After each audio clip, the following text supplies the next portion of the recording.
நீ இப்பதான் முருகன் வீட்டுக்கு இருந்து வந்தோம். அதெல்லாம் சாப்பிடுறது பத்தாதுன்னு இதை சாப்பிடுறியா? முருகன் இட்லிகள்ல என்ன சாப்பிட்டோம் சொல்லு, மனதை தொட்டு சொல்லு. ஜீவர் சண்டை படத்தானே பிடிச்சோம். ஆமா. அதுக்கப்புறம் நைட்டுக்கு டிஃபனு அது வந்து ஸ்நாக்ஸ் மாதிரிதான். நைட்டுக்கு என்ன ஐட்டம் அதனால பார்த்தேன் சுத்தி முத்தி.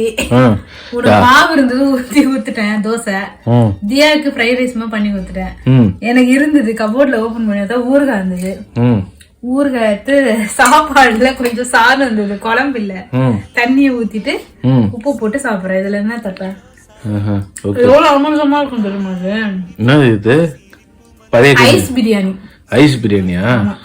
எல்லாரும் மீந்துச்சுன்னா சாதம் நைட்டு தண்ணி ஊத்தி காலைல சாப்பிடுவாங்க. நான் கொஞ்சம் மாத்தி சாப்பிடுறேன். தண்ணி ஊத்தி இப்பவே சாப்பிடுறேன், நைட்டே சாப்பிட்டுக்கிறேன். Very good very good. ஆனா அது இது ஆக்சுவலி